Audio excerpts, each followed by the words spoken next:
ಓಂ ಶಾಂತಿ. ಶಿವ ತಂದೆಯ ಮಧುರ ಮಹಾವಾಕ್ಯ. ಮುರುಳಿಯ ದಿನಾಂಕ 22/1/2024. ಪ್ರಾತಃ ಮುರುಳಿ ಬಾಪ್ದಾದ ಮಧುಬನ. ಮಧುರ ಮಕ್ಕಳೇ, ನೀವು ಸಂಪೂರ್ಣ ಪಾವನರಾಗಬೇಕಾಗಿದೆ. ಆದ್ದರಿಂದ ಎಂದೂ ಯಾರಿಗೂ ದುಃಖವನ್ನು ಕೊಡಬಾರದು. ಕರ್ಮೇಂದ್ರಿಯಗಳಿಂದ ಯಾವುದೇ ವಿಕರ್ಮವಾಗಬಾರದು. ಸದಾ ತಂದೆಯ ಆಜ್ಞೆಯಂತೆ ನಡೆಯುತ್ತಿರಿ. ಮಧುರ ಮಕ್ಕಳೇ, ನೀವು ಸಂಪೂರ್ಣ ಪಾವನರಾಗಬೇಕಾಗಿದೆ. ಆದ್ದರಿಂದ ಎಂದೂ ಯಾರಿಗೂ ದುಃಖ ಕೊಡಬಾರದು. ಕರ್ಮೇಂದ್ರಿಯಗಳಿಂದ ಯಾವುದೇ ವಿಕರ್ಮವಾಗಬಾರದು. ಸದಾ ತಂದೆಯ ಆಜ್ಞೆಯಂತೆ ನಡೆಯುತ್ತಿರಿ. ಪ್ರಶ್ನೆ: ಕಲ್ಲಿನಿಂದ ಪಾರಸರಾಗಲು ಯುಕ್ತಿ ಏನಾಗಿದೆ? ಯಾವ ರೋಗವು ಇದರಲ್ಲಿ ವಿಘ್ನ ರೂಪವಾಗುತ್ತದೆ? ಕಲ್ಲಿನಿಂದ ಪಾರಸರಾಗಲು ಯುಕ್ತಿ ಏನಾಗಿದೆ? ಯಾವ ರೋಗವು ಇದರಲ್ಲಿ ವಿಘ್ನ ರೂಪವಾಗುತ್ತದೆ? ಉತ್ತರ: ಕಲ್ಲಿನಿಂದ ಪಾರಸರಾಗುವುದಕ್ಕೆ ಪೂರ್ಣ ನಾರಾಯಣಿ ನಶೆ ಇರಬೇಕಾಗಿದೆ. ದೇಹಾಭಿಮಾನವು ತುಂಡಾಗಿರಬೇಕು. ಈ ದೇಹಾಭಿಮಾನವೇ ಅತಿ ಕಠಿಣವಾಗಿರುವಂತಹ ರೋಗವಾಗಿದೆ. ಎಲ್ಲಿಯವರೆಗೆ ದೇಹಿ ಅಭಿಮಾನಿಯಾಗುವುದಿಲ್ಲವೋ ಅಲ್ಲಿಯವರೆಗೆ ಪಾರಸರಾಗುವುದಕ್ಕೆ ಸಾಧ್ಯವಿಲ್ಲ. ಪಾರಸರಾಗುವವರೇ ತಂದೆಗೆ ಸಹಯೋಗಿಗಳಾಗಲು ಸಾಧ್ಯ. ಸೆಕೆಂಡ್ ಪಾಯಿಂಟ್: ಸರ್ವಿಸ್ ಸಹ ನಿಮ್ಮ ಬುದ್ಧಿಯನ್ನು ಚಿನ್ನವನ್ನಾಗಿಸುತ್ತದೆ. ಇದಕ್ಕಾಗಿ ವಿದ್ಯೆಯ ಕಡೆ ಪೂರ್ಣ ಗಮನ ಕೊಡಬೇಕಾಗಿದೆ. ಓಂ ಶಾಂತಿ. ಆತ್ಮಿಕ ಮಕ್ಕಳ ಪ್ರತಿ ಆತ್ಮಿಕ ತಂದೆಯು ಎಚ್ಚರಿಕೆ ನೀಡುತ್ತಿದ್ದಾರೆ. ಮಕ್ಕಳೇ, ತಮ್ಮನ್ನು ಸಂಗಮ ಯುಗದವರು ಎಂದು ತಿಳಿಯಿರಿ. ಸತ್ಯಯುಗದವರೆಂದು ತಿಳಿಯುವುದಿಲ್ಲ. ನೀವು ಬ್ರಾಹ್ಮಣರೇ ತಮ್ಮನ್ನು ಸಂಗಮ ಯುಗಿಗಳೆಂದು ತಿಳಿಯುತ್ತೀರಿ. ಬೇರೆಯವರೆಲ್ಲರೂ ತಮ್ಮನ್ನು ಕಲಿಯುಗದವರು ಎಂದು ತಿಳಿಯುತ್ತಾರೆ. ಸತ್ಯಯುಗ ಮತ್ತು ಕಲಿಯುಗ, ಸ್ವರ್ಗವಾಸಿ ಮತ್ತು ನರಕವಾಸಿ ಎಂಬುದರಲ್ಲಿ ಬಹಳ ವ್ಯತ್ಯಾಸವಿದೆ. ನೀವಂತೂ ಸ್ವರ್ಗವಾಸಿಗಳೂ ಅಲ್ಲ, ನರಕವಾಸಿಗಳೂ ಅಲ್ಲ. ನೀವು ಪುರುಷೋತ್ತಮ ಸಂಗಮವಾಸಿಗಳಾಗಿದ್ದೀರಿ. ಈ ಸಂಗಮ ಯುಗವನ್ನು ನೀವು ಬ್ರಾಹ್ಮಣರೇ ತಿಳಿದುಕೊಂಡಿದ್ದೀರಿ. ಮತ್ಯಾರೂ ತಿಳಿದುಕೊಂಡಿಲ್ಲ. ನೀವು ಬಲೆ ತಿಳಿದುಕೊಂಡಿದ್ದೀರಿ, ಆದರೆ ಮರೆತು ಬಿಡುತ್ತೀರಿ. ಈಗ ಮನುಷ್ಯರಿಗೆ ಹೇಗೆ ತಿಳಿಸುವುದು? ಅವರಂತೂ ರಾವಣನ ಜಂಜಾಟದಲ್ಲಿ ಸಿಕ್ಕಿಕೊಂಡಿದ್ದಾರೆ.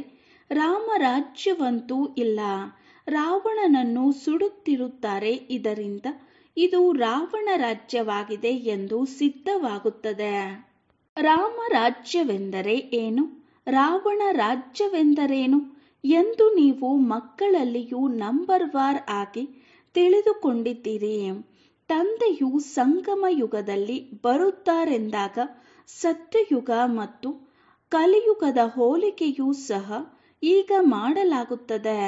ಕಲಿಯುಗದಲ್ಲಿರುವವರಿಗೆ ನರಕವಾಸಿಗಳೆಂದು, ಸತ್ಯಯುಗದಲ್ಲಿ ಇರುವವರಿಗೆ ಸ್ವರ್ಗವಾಸಿಗಳೆಂದು ಹೇಳಲಾಗುತ್ತದೆ. ಸ್ವರ್ಗವಾಸಿಗಳಿಗೆ ಪಾವನರು, ನರಕವಾಸಿಗಳಿಗೆ ಪತಿತರು ಎಂದು ಹೇಳಲಾಗುತ್ತದೆ. ನಿಮ್ಮ ಮಾತುಗಳಂತೂ ಭಿನ್ನವಾಗಿದೆ. ಆದರೆ ನೀವು ಈ ಪುರುಷೋತ್ತಮ ಸಂಗಮ ಯುಗವನ್ನು ತಿಳಿದುಕೊಂಡಿದ್ದೀರಿ. ನಾವು ಬ್ರಾಹ್ಮಣರೆಂದು ನಿಮಗೆ ಗೊತ್ತಿದೆ. ವರ್ಣದ ಚಿತ್ರಗಳೂ ಸಹ ತುಂಬಾ ಚೆನ್ನಾಗಿದೆ ಅಂದಾಗ ಅದರ ಬಗ್ಗೆ ನೀವು ತಿಳಿಸಬಹುದು. ಯಾವ ಮನುಷ್ಯರು ತಮ್ಮನ್ನು ನರಕವಾಸಿಗಳು, ಪತಿತರು, ಕಂಗಾಲರೆಂದು ತಿಳಿದುಕೊಳ್ಳುತ್ತಾರೆಯೋ ಅವರಿಗೆ ಹೋಲಿಕೆಯನ್ನು ತಿಳಿಸಬೇಕಾಗಿದೆ, ಬರೆಯಬೇಕಾಗಿದೆ. ಇದು ಹಳೆಯ ಕಲಿಯುಗಿ ಪ್ರಪಂಚ.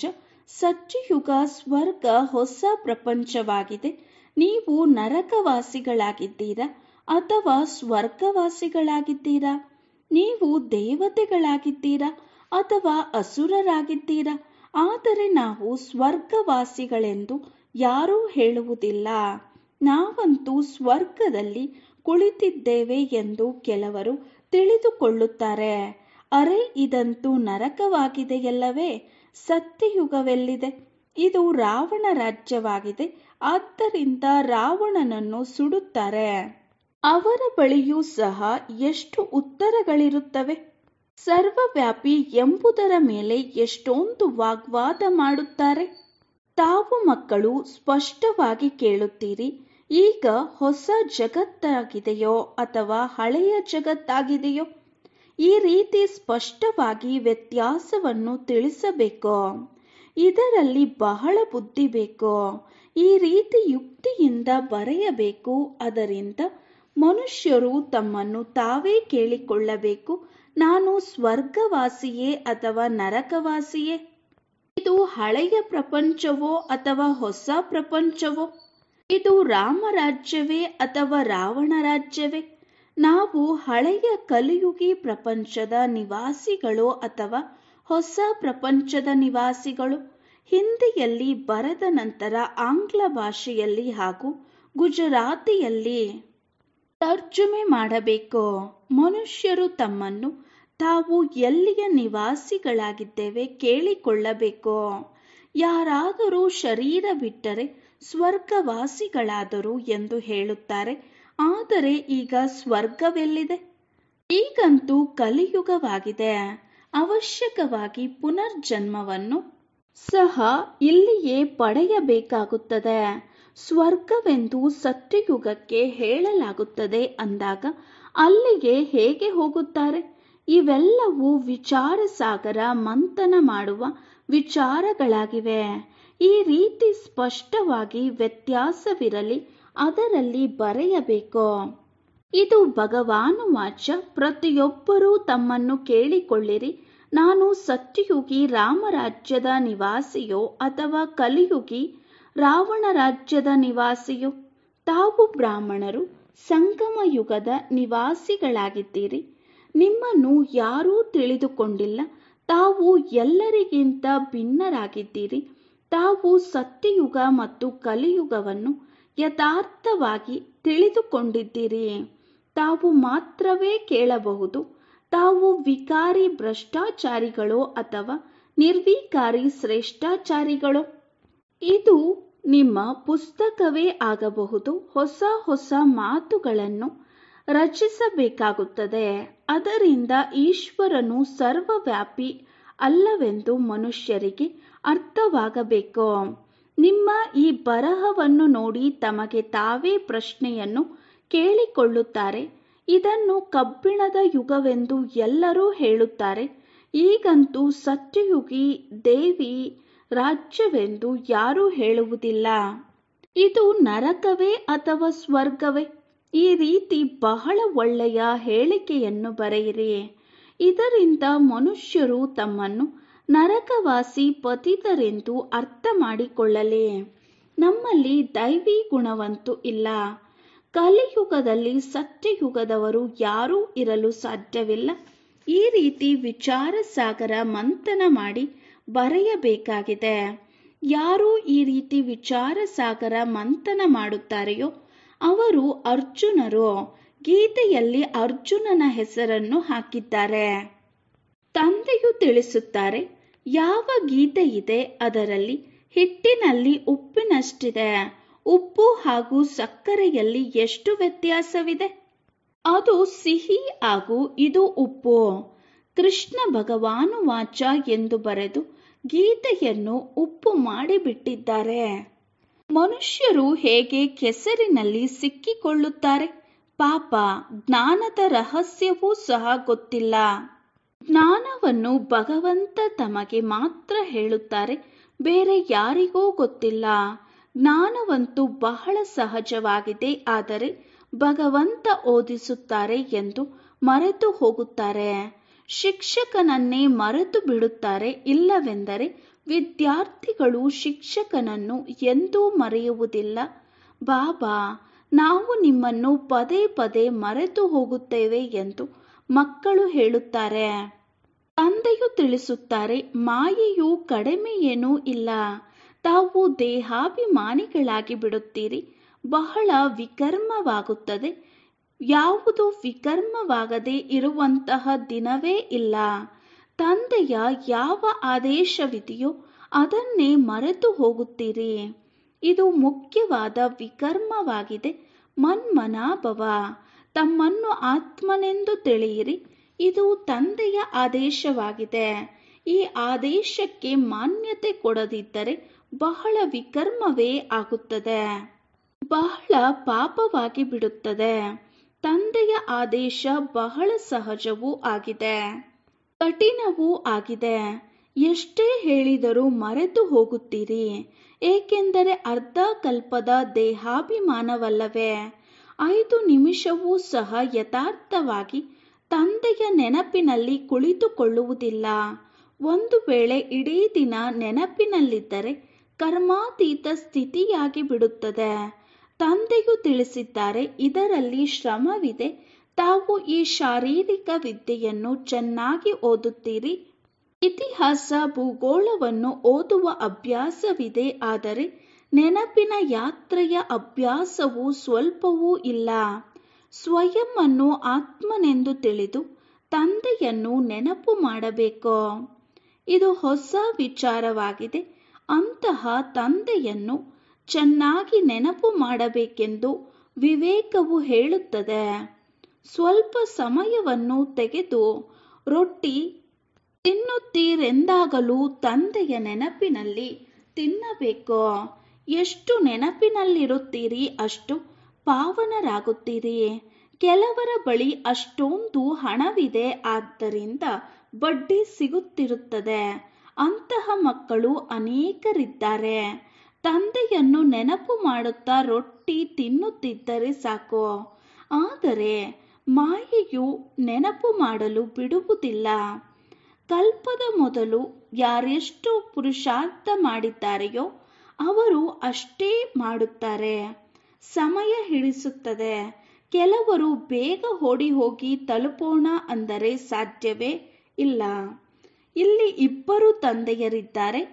ಬೇಹದ್ದಿನ ತಂದೆಗೆ ತಮ್ಮದೇ ಆದ ಶರೀರವಿಲ್ಲ.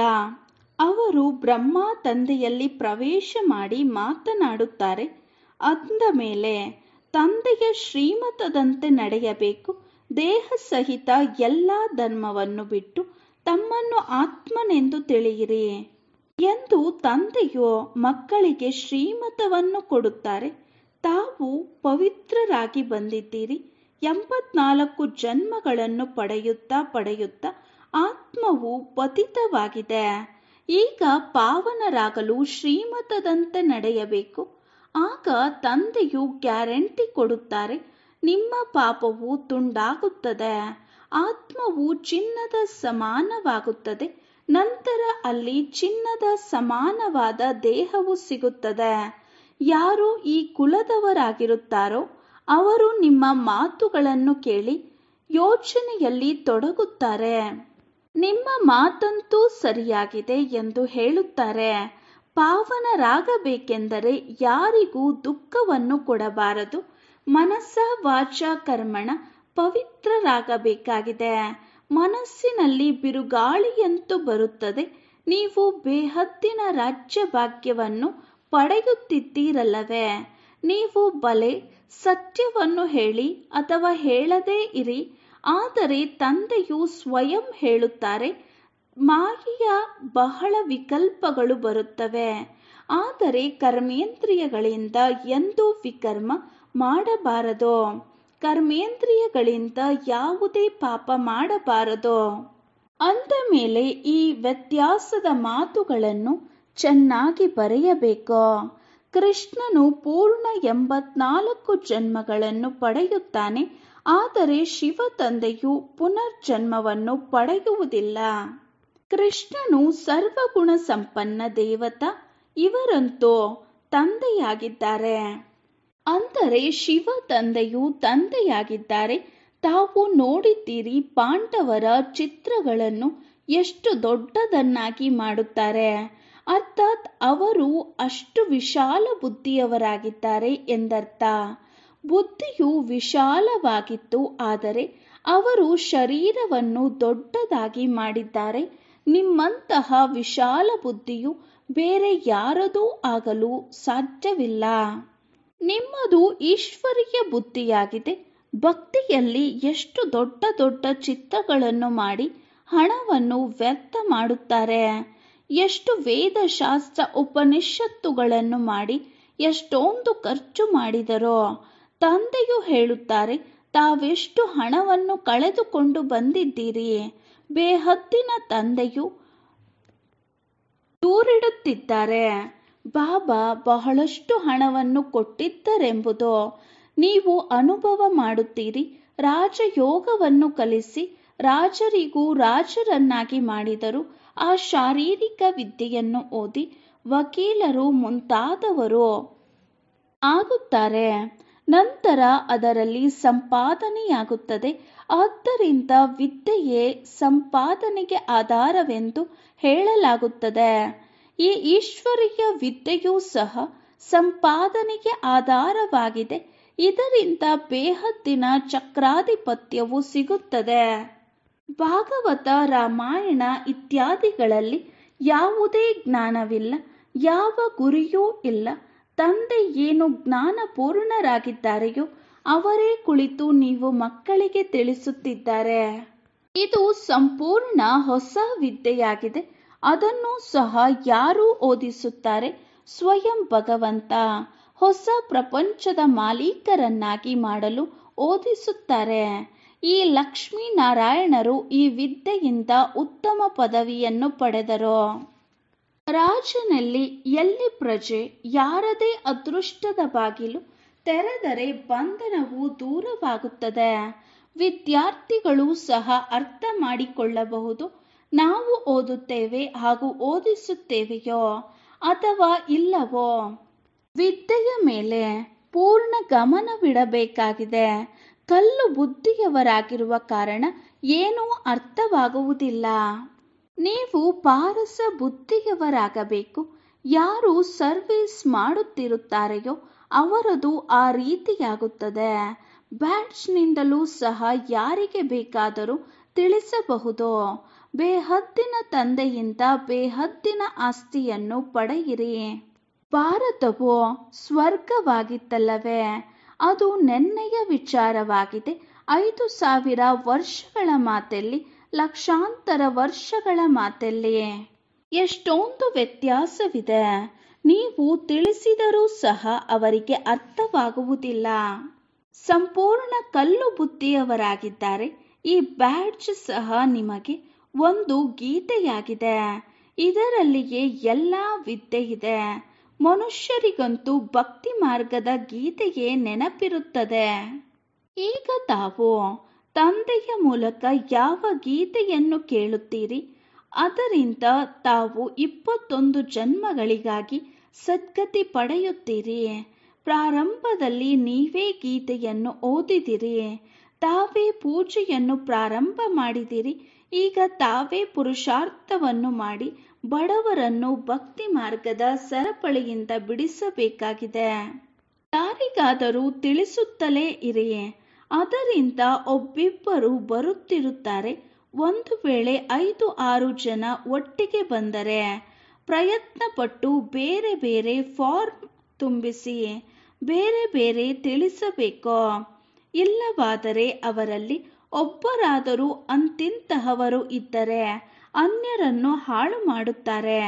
ಫಾರ್ಮ್ ಅನ್ನು ಬೇರೆಯಾಗಿಯೇ ತುಂಬಿಸಬೇಕು. ಒಬ್ಬರು ಇನ್ನೊಬ್ಬರದನ್ನು ನೋಡಬಾರದು. ಆಗ ಅರ್ಥ ಮಾಡಿಕೊಳ್ಳಬಹುದು. ಈ ಎಲ್ಲ ಯುಕ್ತಿಗಳು ಇರಬೇಕು. ಆಗ ತಾವು ಸಫಲರಾಗುತ್ತಾ ಹೋಗುತ್ತೀರಿ. ತಂದೆಯೂ ಸಹ ವ್ಯಾಪಾರಿಯಾಗಿದ್ದಾರೆ. ಯಾರು ಬುದ್ಧಿವಂತರಾಗಿರುತ್ತಾರೆಯೋ ಅವರು ಚೆನ್ನಾಗಿ ವ್ಯಾಪಾರ ಮಾಡುತ್ತಾರೆ. ತಂದೆಯು ಎಷ್ಟು ಲಾಭದಲ್ಲಿ ಕರೆದೊಯ್ಯುತ್ತಾರೆ. ಗುಂಪಾಗಿ ಬಂದರೆ ಫಾರ್ಮ್ ಬೇರೆ ಬೇರೆ ತುಂಬಿಸಿ ಎಂದು ಹೇಳಬೇಕು. ಒಂದು ವೇಳೆ ಎಲ್ಲರೂ ಧಾರ್ಮಿಕ ಮನೋಭಾವ ಉಳ್ಳವರಾದರೆ ಒಟ್ಟಾಗಿ ಕೂರಿಸಿ ಕೇಳಬೇಕು. ಗೀತೆಯನ್ನು ಓದಿದ್ದೀರಾ? ಗೀತೆಗಳನ್ನು ಓದಿದ್ದೀರಾ? ದೇವತೆಗಳನ್ನು ಒಪ್ಪುತ್ತೀರಾ? ಭಕ್ತರಿಗೆ ಹೇಳಬೇಕೆಂದು ತಂದೆಯು ಹೇಳಿದ್ದಾರೆ. ನನ್ನ ಭಕ್ತರು ಹಾಗೂ ದೇವತೆಗಳ ಭಕ್ತರು ಬೇಗ ತಿಳಿದುಕೊಳ್ಳುತ್ತಾರೆ. ಕಲ್ಲನ್ನು ಚಿನ್ನವನ್ನಾಗಿ ಮಾಡುವುದು ಚಿಕ್ಕಮ್ಮನ ಮನೆಯಂತಲ್ಲ. ದೇಹಾಭಿಮಾನವು ಬಹಳ ಕಠಿಣವಾದ, ಬಹಳ ಕೊಳಕಾದ ರೋಗವಾಗಿದೆ. ಎಲ್ಲಿಯ ತನಕ ದೇಹಾಭಿಮಾನವು ಹೋಗುವುದಿಲ್ಲವೋ ಅಲ್ಲಿಯ ತನಕ ಸುಧಾರಣೆಯಾಗುವುದು ಬಹಳ ಕಷ್ಟವಾಗಿದೆ. ಇದರಲ್ಲಿ ಪೂರ್ಣ ನಾರಾಯಣಿ ನಶೆ ಇರಬೇಕು. ನಾವು ಅಶರೀರಿಗಳಾಗಿ ಬಂದೆವು, ಅಶರೀರಿಯಾಗಿ ಹೋಗಬೇಕು. ಇಲ್ಲಿ ಏನನ್ನು ಇಟ್ಟಿದ್ದೀರಿ, ನನ್ನನ್ನೇ ನೆನಪು ಮಾಡಿ ಎಂದು ತಂದೆಯು ತಿಳಿಸುತ್ತಾರೆ. ಇದರಲ್ಲಿಯೇ ಪರಿಶ್ರಮವಿದೆ. ಗುರಿಯು ಬಹಳ ದೊಡ್ಡದಾಗಿದೆ. ಇವರು ಕಲ್ಪದ ಮೊದಲಿನಂತೆ ತಂದೆಯ ದೇಹಾಭಿಮಾನವು ಬಹಳ ಕಠಿಣವಾದ, ಬಹಳ ಕೊಳಕಾದ ರೋಗವಾಗಿದೆ. ಎಲ್ಲಿಯ ತನಕ ಪೂರ್ಣ ನಾರಾಯಣಿ ನಶೆ ಇರಬೇಕು. ಎಲ್ಲಿಯ ತನಕ ದೇಹಾಭಿಮಾನವು ಹೋಗುವುದಿಲ್ಲವೋ ಅಲ್ಲಿಯ ತನಕ ಸುಧಾರಣೆಯಾಗುವುದು ಬಹಳ ಕಷ್ಟವಾಗಿದೆ. ಇದರಲ್ಲಿ ಪೂರ್ಣ ನಾರಾಯಣಿ ನಶೆ ಇರಬೇಕು. ನಾವು ಅಶರೀರಿಗಳಾಗಿ ಬಂದೆವು, ಅಶರೀರಿಯಾಗಿ ಹೋಗಬೇಕು. ಇಲ್ಲಿ ಏನನ್ನು ಇಟ್ಟಿದ್ದೀರಿ, ನನ್ನನ್ನೇ ನೆನಪು ಮಾಡಿ ಎಂದು ತಂದೆಯು ತಿಳಿಸುತ್ತಾರೆ. ಇದರಲ್ಲಿಯೇ ಪರಿಶ್ರಮವಿದೆ. ಗುರಿಯು ಬಹಳ ದೊಡ್ಡದಾಗಿದೆ. ಇವರು ಕಲ್ಪದ ಮೊದಲಿನಂತೆ ಒಳ್ಳೆಯ ಸಹಯೋಗಿಗಳಾಗುತ್ತಾರೆಂದು ನಡವಳಿಕೆಯಿಂದಲೇ ತಿಳಿಯುತ್ತದೆ. ಒಳ್ಳೆಯದು. ಮಧುರಾತಿ ಮಧುರ ಅಗಲಿ ಹೋಗಿ ಮರಳಿ ಸಿಕ್ಕಿದ ಮಕ್ಕಳ ಪ್ರತಿ ಮಾತಾಪಿತಾ ಬಾಪ್ದಾದಾರವರ ನೆನಪು, ಪ್ರೀತಿ ಹಾಗೂ ಗುಡ್ ಮಾರ್ನಿಂಗ್. ಆತ್ಮಿಕ ಮಕ್ಕಳಿಗೆ ಆತ್ಮಿಕ ತಂದೆಯ ನಮಸ್ತೆ. ನಾವು ಆತ್ಮಿಕ ಮಕ್ಕಳ ಆತ್ಮಿಕ ತಂದೆಗೆ ನಮಸ್ತೆ, ನಮಸ್ತೆ, ನಮಸ್ತೆ. ಧಾರಣೆಗಾಗಿ ಮುಖ್ಯ ಸಾರ. ಫಸ್ಟ್ ಪಾಯಿಂಟ್, ಮನಸ ವಾಚ ಕರ್ಮಣ ಪವಿತ್ರರಾಗಿರಬೇಕಾಗಿದೆ. ಕರ್ಮೇಂದ್ರಿಯಗಳಿಂದ ಯಾವುದೇ ವಿಕರ್ಮವಾಗಬಾರದು. ಇದರ ಸಂಪಾಲನೆ ಮಾಡಬೇಕು. ಆತ್ಮವನ್ನು ಕಂಚನವನ್ನಾಗಿ ಮಾಡಲು ಅವಶ್ಯಕವಾಗಿ ನೆನಪಿನಲ್ಲಿರಬೇಕಾಗಿದೆ.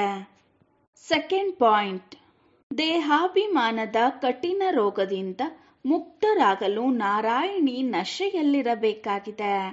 ನಾವು ಅಶರೀರಿಗಳಾಗಿ ಬಂದೆವು, ಈಗ ಅಶರೀರಿಗಳಾಗಿ ಹಿಂತಿರುಗಿ ಹೋಗಬೇಕಾಗಿದೆ ಎಂಬ ಅಭ್ಯಾಸವನ್ನು ಮಾಡಬೇಕು. ವರದಾನ: ಯೋಗ ಮಾಡುವ ಮತ್ತು ಮಾಡಿಸುವ ಯೋಗ್ಯತೆಯ ಜೊತೆಗೆ ಪ್ರಯೋಗಿ ಆತ್ಮರಾಗಿ. ಯೋಗ ಮಾಡುವ ಮತ್ತು ಮಾಡಿಸುವ ಯೋಗ್ಯತೆಯ ಜೊತೆಗೆ ಪ್ರಯೋಗಿ ಆತ್ಮರಾಗಿ. ಬಾಪ್ ದಾದಾರವರು ನೋಡಿದರು, ಮಕ್ಕಳು ಯೋಗ ಮಾಡುವ ಮತ್ತು ಮಾಡಿಸುವ ಎರಡರಲ್ಲಿಯೂ ಬುದ್ಧಿವಂತರಿದ್ದಾರೆ ಅಂದ ಮೇಲೆ ಹೇಗೆ ಯೋಗ ಮಾಡುವ ಮಾಡಿಸುವುದರಲ್ಲಿ ಯೋಗ್ಯವಿದ್ದೀರಿ, ಹಾಗೆಯೇ ಪ್ರಯೋಗ ಮಾಡುವುದರಲ್ಲಿ ಯೋಗ್ಯರಾಗಿರಿ ಮತ್ತು ಅನ್ಯರನ್ನು ಮಾಡಿರಿ. ಈಗ ಪ್ರಯೋಗಿ ಜೀವನದ ಅವಶ್ಯಕತೆ ಇದೆ. ಮೊಟ್ಟ ಮೊದಲು ಪರಿಶೀಲನೆ ಮಾಡಿಕೊಳ್ಳಿರಿ, ನನ್ನ ಸಂಸ್ಕಾರದ ಪರಿವರ್ತನೆಯಲ್ಲಿ ಎಲ್ಲಿಯವರೆಗೆ ಪ್ರಯೋಗಿಯಾಗಿರುವೆನೋ. ಏಕೆಂದರೆ ಶ್ರೇಷ್ಠ ಸಂಸ್ಕಾರವೇ ಶ್ರೇಷ್ಠ ಸಂಸಾರದ ರಚನೆಯ ಆಧಾರವಾಗಿದೆ. ಒಂದು ವೇಳೆ ಆಧಾರವು ಶಕ್ತಿಶಾಲಿಯಾಗಿದೆ ಎಂದರೆ ಅನ್ಯ ಎಲ್ಲ ಮಾತುಗಳು ಸ್ವತಃವಾಗಿ ಶಕ್ತಿಶಾಲಿಯಾಗುತ್ತದೆ.